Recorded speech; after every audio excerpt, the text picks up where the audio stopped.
Bismillahirrahmanirrahim. Ada yang tanya tentang boleh tidak kita sholat di masjid yang ada kuburannya. Contoh paling mudah Masjid Raya Senapelan, kalau di kita Pekanbaru. Dekat sini ada lagi Pak? Ini apa namanya?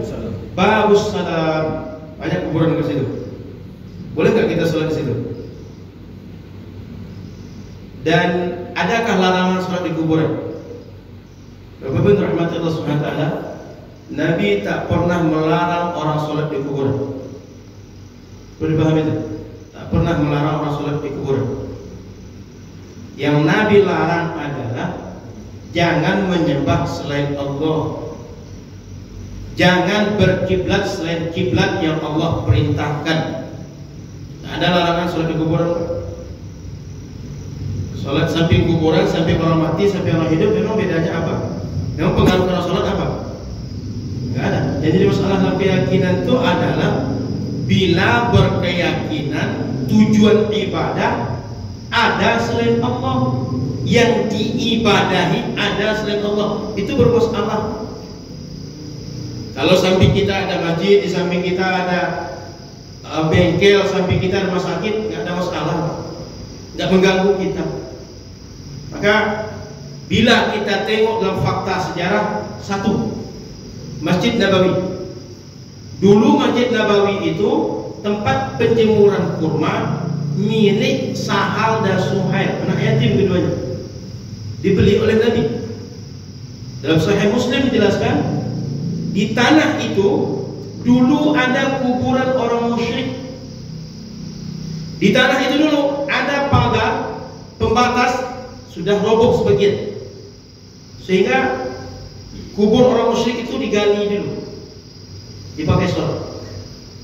Perlu dipahami Pak, di zaman Nabi tanah itu langsung alas masjid, sehingga kalau tak digali, jangan-jangan bekas najis saat menguburkan dulu atau pasca menguburkan masih ada di tanah. Kita sholat di atas najis, maka digali, bersihkan, baru jadi masjid. Dalam Musannaf Imam Ibnu Syaibah, ini kitab hadis, dijelaskan bahwa sebagian kuburan itu digali lagi di masa Khalifah Utsman bin Affan karena perluasan. Di masa Rasul nggak perlu, sebab sudah cukup dengan yang ada.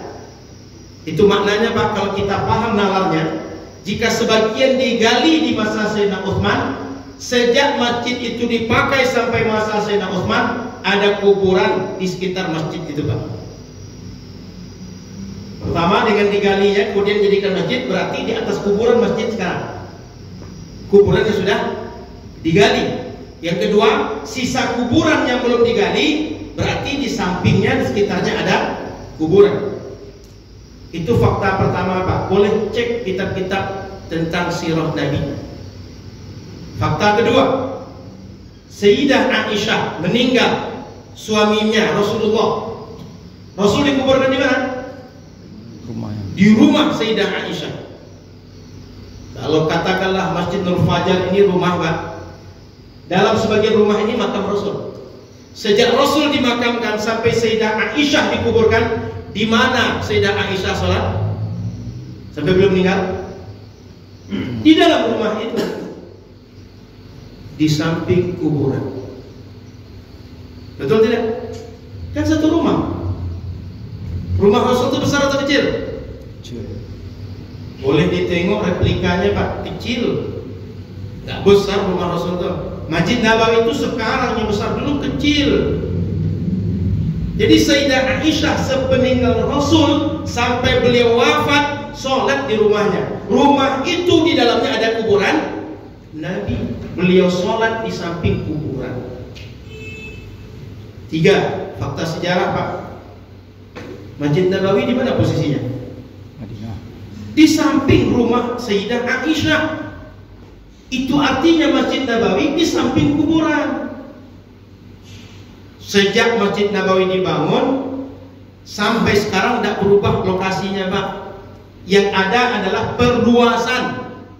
Sehingga sejak dulu sampai sekarang tetap di samping kuburan atau di dalamnya ada kuburan. Dulu di awalnya kuburan di luar Pak, karena rumah Sayyidah Aisyah. Kemudian perkembangan zaman, rumah Sayyidah Aisyah masuk ke dalam Masjid Nabawi, sehingga kuburan dalam masjid sekarang. Maka ini fakta sejarah Pak, dan fakta yang bisa dilihat kasat mata hari ini. Dan hari ini orang sholat Masjid Nabawi pasti sampai kuburan Pak, nggak bisa dinafikan tidak. Ustaz kan sudah dipagar. Pertanyaan saya, setelah dipagar di samping Masjid Nabawi, di dalam Masjid Nabawi atau tidak? Tetap, meskipun dipagar. Masjid Raya Senapelan berjarak bahkan Pak, beda bangunan. Ini satu bangunan, bedanya cuma pagar.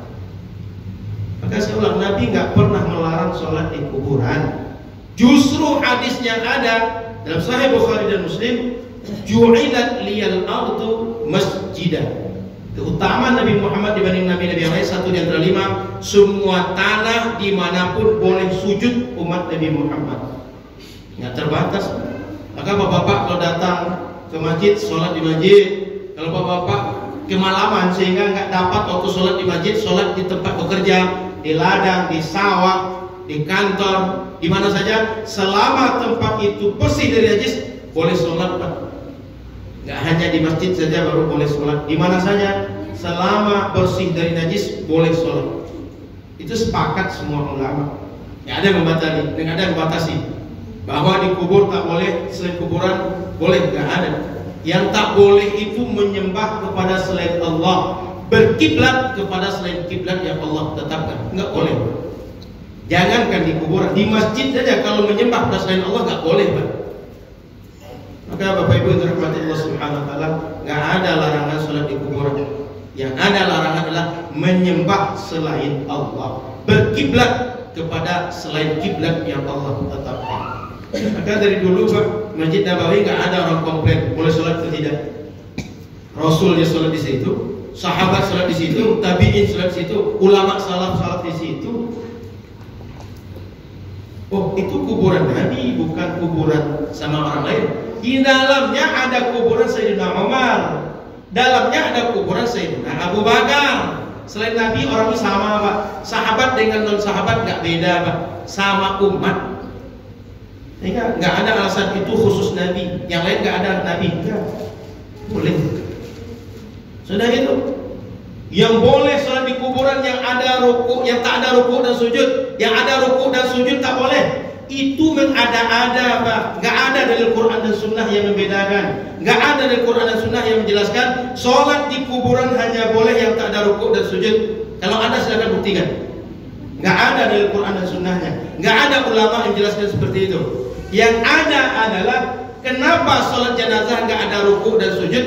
Hikmahnya jangan sampai orang awam mengira boleh sujud, boleh ruku kepada makhluk. Hikmah, bukan pembeda sholat yang boleh di kuburan dan tak boleh di kuburan. Boleh dibuka kitab-kitab fikih mazhab Syafi'i Pak, kitab-kitab fikih mazhab apa saja tentang boleh dan tidaknya sholat di kuburan, dan sholat yang mana yang boleh, mana yang tak boleh. Boleh dicek Pak. Jadi jangan kira sholat jenazah boleh di kuburan, nggak jenazah nggak boleh di kuburan. Dan catatan paling penting bagi kita, dalam ajaran Ahlus Sunnah, dalam ajaran semua umat, nggak ada yang menyuruh menyembah kepada selain Allah. Maka umat Nabi Muhammad meskipun sholat di kuburan, mereka nggak akan menyembah selain Allah. Mereka berdoa di mana saja, nggak meminta kepada selain Allah. Kalau ada yang mengatakan orang ziarah kubur meminta pada kuburan, itu dusta, fitnah itu. Ini bapak-bapak sudah pernah ziarah kubur semua. Buktikan kepada orang bahwa ziarah kubur nggak ada yang meminta pada kuburan. Sholat pun orang di masjid dekat kuburan, nggak pernah orang ibadah kepada yang dikubur. Semua kita umat Rasulullah adalah umat yang ibadah kepada Allah, meminta kepada Allah. Clear Pak? Iyyaka na'budu wa iyyaka nasta'in. Inna salati wa nusuki wa mahyaya wa mamati lillahi rabbil alamin. Jadi Ahlus Sunnah ini jangan diragukan Pak. Sudah final akidah mereka, minta hanya kepada Allah, ibadah hanya kepada Allah, doa hanya kepada Allah. Kalau ada yang menuduh selain itu fitnah dan dusta. Itu bisa dibuktikan, Pak. Tidak perlu orang ulamanya, orang awamnya minta kepada Allah.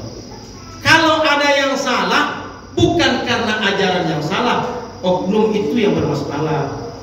Kalau jumpa, Pak, ada orang minta-minta ke kuburan, itu oknum itu yang masalah, bukan ajaran yang bermasalah. Dia berarti tak belajar, dia berarti tak mengamalkan yang benar. Kita jangan menghukumi sebuah ajaran dari yang salah. Sama macam kita, gara-gara seorang makan nangka, seluruh orang kena getah, itu nggak boleh, Pak. Yang makan nangka saja, yang bergetah, dia yang menanggung akibat sendiri. Nggak boleh semua orang dihukumi sama. Itu tidak adil, tak fair, tidak objektif dalam berpikir. Wallahu a'lam. Insyaallah kita sambung pekan akan datang masih mengkaji hadis-hadis Rasulullah sallallahu alaihi wasallam. Saya ulang, pengajian kita mengkaji hadis-hadis Rasul sallallahu alaihi wasallam. Karena kita mengkaji agama dari sumber agama, bukan dari hawa nafsu. Subhanallah wa bihamdika, asyhadu an la ilaha illa anta, astaghfiruka wa atubu ilaika. Assalamualaikum warahmatullahi wabarakatuh.